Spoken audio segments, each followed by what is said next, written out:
bukan psikolog, ini mungkin tepatnya psikiater mungkin ya. Psikiater itu mencoba untuk menyelamatkan orang-orang yang depresi itu. Nah, namanya juga manusia, bisa aja salah gitu. Kenapa kita perlakukan ustadz itu seperti nabi yang maksum?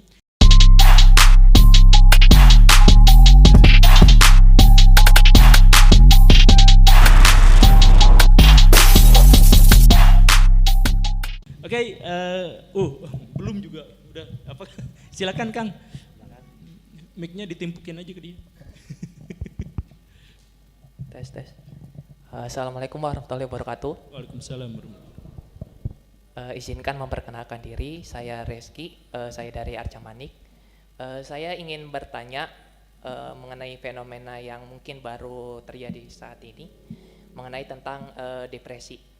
Nah, depresi itu kan merupakan suatu penyakit psikologis pada manusia, dan itu wajar terjadi pada manusia. Tapi ada suatu fenomena atau banyak anggapan orang, terutama bagi orang yang beragama, di mana orang depresi itu atau yang mempunyai penyakit psikologis itu merupakan orang yang tidak mendekatkan diri kepada Tuhan. Bagaimana Pak Guru menyikapi hal itu? Itu yang pertama. Yang kedua adalah mengenai permasalahan fanatik terhadap suatu tokoh. Saya cukup aktif untuk mendengarkan kajian-kajian agama, misalkan dari Ustadz A, Ustadz B, dan lain sebagainya. Namun di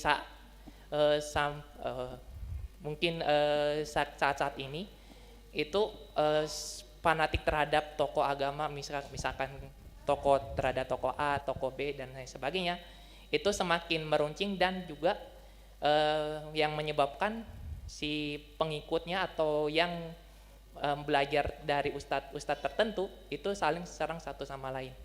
Padahal yang mungkin yang saya butuhkan adalah ilmu dari Ustadz A, Ustadz B, Ustadz C, dan lain sebagainya. Sehingga mungkin saya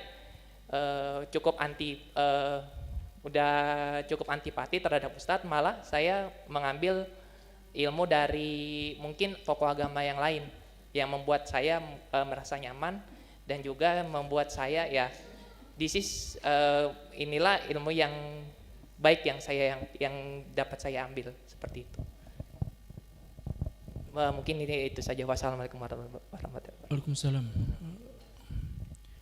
Istilah-istilah psikologi ini kayaknya orangnya dari jurusan psikologi,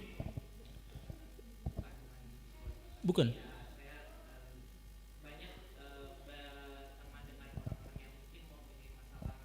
Oh, soalnya istilah psikotik itu khas orang-orang yang jurusannya di situ gitu. Lawan dari psikotik itu apa? Oh ya sudah. Ya baik. Jadi gini, ini memang masalah utama. Jadi seperti yang tadi disampaikan bahwa banyak di antara orang-orang yang menyebut dirinya atau disebut oleh orang lain ulama itu sebenarnya adalah para penghakim gitu. Makanya ketika ada orang yang depresi, maka itu jauh dari Tuhan. Ketika ada perempuan yang susah melahirkan, ini harus diruqyah.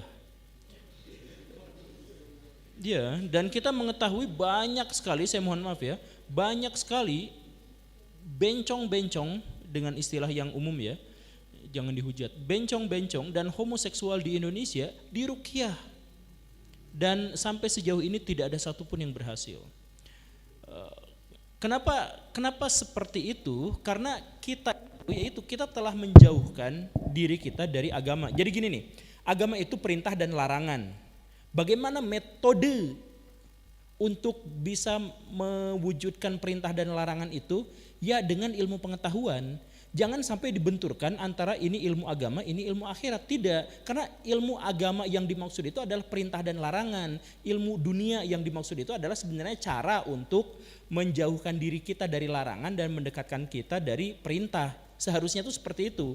Jadi misalkan yang tadi itu depresi. Ada orang yang depresi. Kenapa depresi? Banyak masalah. Nah, perintah agama itu adalah setiap di antara kita yang punya teman punya masalah, bantu dia menyelesaikan masalahnya. Siapa yang memudahkan orang lain dalam urusan-urusannya, dia akan dipermudah. Artinya apa? Kita wajib memudahkan urusan-urusan orang lain. Ada orang lain yang misalkan lagi depresi, ketakutan, tertekan, bukan dihakimi, tapi diperintahkan untuk meringankan bebannya. Gimana cara meringankan bebannya? Dengan belajar ilmu psikologi sehingga kita bisa bisa kasih misalkan dorongan mental yang positif, kan gitu. Jadi psikologi adalah cara kita untuk mewujudkan perintah tadi. Nah, misalkan diperintahkan untuk bangun masjid, itu diperintahkan. Bagaimana cara membangun masjid? Pakai ilmu pengetahuan matematika, ilmu pengetahuan teknik sipil, kan gitu. Jadi teknik sipil dan matematika bukan dibenturkan dengan agama. Itu adalah cara kita untuk mewujudkan ilmu-ilmu agama atau perintah-perintah agama. Jadi kalau misalkan ada orang yang depresi, maka psikolog-psikolog itu adalah ulama. Maksudnya dia akan berusaha untuk mengobati. Ya, bukan psikolog, ini mungkin tepatnya psikiater mungkin ya. Psikiater itu mencoba untuk menyelamatkan orang-orang yang depresi itu. Nah, emang gimana sih orang yang depresi itu? Depresi itu sudah bagian dari masalah yang tadi itu, masalah mental. Dan di Indonesia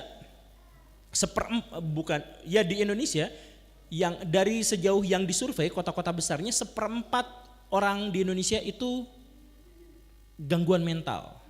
Dan di antara yang gangguan mental itu yang banyaknya itu adalah depresi. Nah, kalau memang ada ulama yang betulan, maka mereka pasti akan menggunakan pendekatan-pendekatan psikologi dan psikiater untuk bisa menyelesaikan masalahnya. Karena diperintahkan untuk itu. Nah gitu. Jadi kalau misalkan tadi disebutkan bahwa ini jauh dari Tuhan dan sebagainya, ya memang kalau itu jauh dari Tuhan, maka bantu dia untuk mendekatkan diri. Jadi kalau misalkan di sini ada teman-teman yang sedang berjalan ke arah jurang. Kita tuh bukan menghakimi, lu jalan aja terus tuh, di situ ada jurang, mampus lu. Gitu. Tapi tolongin. Kan gitu ya. Nah, kita mah justru malah ya sok aja nanti di akhirat udah kayak gitu ngonyong-ngonyong. Ya kan kita tuh. Jadi ya itu masalah pertama. Makanya saya sebut tadi itu kalau misalkan ada orang yang menyebut bahwa depresi itu berarti jauh dari Tuhan dan sebagainya, kayaknya bukan ulama karena dia tidak paham masalah psikologi seseorang. Padahal kan masalah psikologi itu masalah gejala-gejala gangguan mental gitu.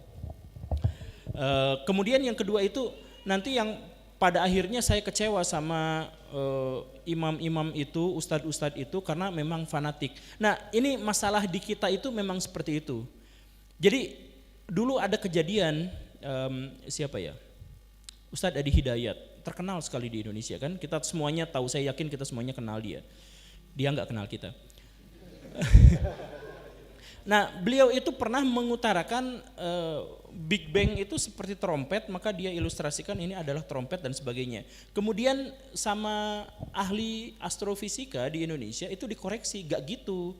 Itu langsung dihujat si ahli astrofisikanya itu. Kamu kok ngata-ngatain? Ya sebenarnya bukan gitu kan. Kalau kita tahu bahwa Ustadz Adi Hidayat itu salah dalam hal itu, kan tidak mengurangi kehormatan dia. Namanya juga manusia, bisa aja salah gitu. Kenapa kita perlakukan Ustadz itu seperti Nabi yang maksum? Jadi kalau salah ya nggak apa-apa, kalau ada yang mengkoreksi ya nggak apa-apa gitu. Jadi saya tuh bikin video itu, setiap satu bikin video, beres bikin video itu, saya tahu bahwa ada yang salah di situ, tapi ya nggak apa-apa, namanya juga manusia, manusiawi. Dikoreksi ya silahkan, nggak jadi masalah, tidak akan mengurangi kehormatan saya, ya seperti itu.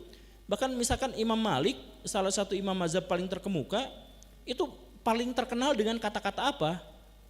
Terkenal dengan kata-kata saya tidak tahu. Jadi dari 100 pertanyaan yang diajukan kepadanya, itu sekitar 70 pertanyaan dijawab dengan saya tidak tahu. Apakah itu mengurangi kehormatannya? Dia jadi imam mazhab sekarang. Salah satu yang paling besar di dunia. Ketiga setelah Hanafi sama Syafi'i itu ya beliau itu. Tapi kan beliau itu bilang ya saya tidak tahu. Ketika Al-Muwatta itu mau ditempelkan di Ka'bah, beliau mengatakan jangan, soalnya itu adalah fikih saya. Dan fikih orang Kufah beda lagi, fikih itu beda lagi. Nanti saya diketawain sama orang Kufah karena banyak salahnya atau banyak keterbatasannya. Kan dengan mengatakan seperti itu kan tidak jatuh derajatnya. Jadi kita biasakan saja terhadap para ulama itu menyebut bahwa mungkin saja dia salah, mungkin saja dia benar. Imam Syafi'i sering mengatakan, apa yang saya katakan menurut saya benar, tapi mungkin salah. Dan apa yang menurut lawan bicara saya, lawan pendapat saya itu yang dia katakan, menurut dia itu benar, tapi menurut saya salah. Tapi kan mungkin saja bisa dibalik. Jadi masih terbuka kemungkinan. Jadi gak usah kita menghormati UAS, kita menghormati ulama siapa Gus Bahai dan sebagainya, ya hormati saja. Tapi ketika kita misalkan menemukan ada kesalahan, ya gak apa-apa juga. Nah ini masalah dari kita tuh mensucikan orang-orang sampai dia disebut tidak pernah salah, ya tidak apa-apa gitu. Toh pasti ada latar belakang, dan ini juga umum di antara kaum muslimin. Misalkan ada perdebatan panjang 1500 tahun antara Sunni dengan Syiah dalam status Utsman bin Affan. Utsman bin Affan itu menurut Syiah nepotisme karena dia hanya mengangkat pejabat dari keluarganya sendiri. Kata Sunni, tidak nepotisme. Mana mungkin orang sebaik itu nepotisme. Perdebatan itu panjang. Padahal yang satu mengatakan iya, yang satu mengatakan tidak. Padahal sebenarnya dengan sangat mudahnya kita menyebut bahwa ya mungkin saja Utsman itu melakukan nepotisme. Tapi apa salahnya? Di zaman dulu memang sedang dibutuhkan kondisi seperti itu. Misalkan Utsman itu ketika dia diangkat menjadi khalifah sudah sangat rentak, dan sejak awal beliau itu adalah orang yang gampang terpengaruh, gampang nangis, gampang gampang terharu. Pokoknya mah emosinya bener, jadi hatinya tuh selalu basah gitu, mudah nangis. Nah makanya beliau mengangkat orang-orang terdekatnya saja. Jadi perdebatannya bukan soal apakah dia melakukan nepotisme atau bukan. Perdebatannya adalah kenapa dia melakukan nepotisme atau kenapa dia tidak melakukan nepotisme. Di antara kita jarang yang masuk ke pertanyaan itu. Jadi kalau misalkan ada Ustadz Adi Hidayat salah, perdebatannya Ustadz Adi Hidayat benar, Ustadz Adi Hidayat salah. Bukan di situ. Tapi kalaupun dia salah, ya wajar, kan dia gak belajar itu. Yang mengkoreksinya adalah seorang ahli di bidangnya, yang gak apa-apa, tapi mungkin gak dia benar, mungkin. Jadi kemungkinannya itu bukan dicari pada benar atau salahnya, tetapi apa latar yang melatarinya dia melakukan pernyataan benar atau salah, kan begitu. Jadi jangan pernah fanatik. Kalau misalkan kita fanatik, kita akan kehilangan banyak sekali ilmu. Jadi misalkan Akang yang tadi itu, pada akhirnya saya bosan dengan orang-orang yang seperti itu. Karena apa? Ya karena fanatik. Ya daripada fanatik mendingan daripada menghindar, ya mendingan tetap aja ambil pelajaran dari situ, kan nggak apa-apa. Misalkan Quraisy Shihab, hijab itu tidak wajib kata dia. Ya udah, kalau misalkan ada yang berseberangan dengan dia, sisihkan pendapat yang itu, terima pendapat yang lain. Kan kaum muslimin itu sebenarnya saling ini. Saya benar-benar kesal sama seperti Akang tadi itu. Dulu itu ada Babe Haikal. Pas dia pindah ke Prabowo, dihujatnya habis-habisan. Terus pas dia bela Palestina, oh dulu saya membencinya, sekarang saya menyukainya. Kok gitu? Jadi sebenarnya menyukai dan membenci fanatik dan tidak pada satu orang hanya gara-gara 1-2 pendapat. Pendapat ini ngikut semuanya, pendapat itu nolak semuanya. Ya nggak usah gitu. Lihat seluruh pendapatnya, kita terima yang menurut kita baik, tidak ya udah nggak usah dihujat, itu mah istihad dia aja. Kalau dia benar ya udah syukur, kalau salah juga nggak apa-apa, itu upaya dia untuk menggali pengetahuan. Selesai di situ. Jadi nggak usah fanatik. Salah satu yang membuat peradaban barat sekarang maju itu apa? Pernyataan Aristoteles. Apa itu? Saya mencintai Plato tetapi lebih mencintai ilmu pengetahuan. Artinya apa? Dia berguru pada Plato, dia menghormatinya, tapi kalau ada yang menurut pendapat Plato itu dianggap salah, saya lebih mencintai ilmu pengetahuan. Dan itu wow. Dan itu juga sebenarnya kan bagian dari ajaran Islam, cuman kitanya aja yang sering tidak seperti itu. Kita tuh asobi. udah disebutkan bahwa asobiah itu adalah salah satu karakteristik dari orang-orang musyrik, dan itu salah satu yang menghancurkan peradaban Islam, menghancurkan kaum-kaum terdahulu, udah disebutin dengan sangat jelas, kita masih asobiah.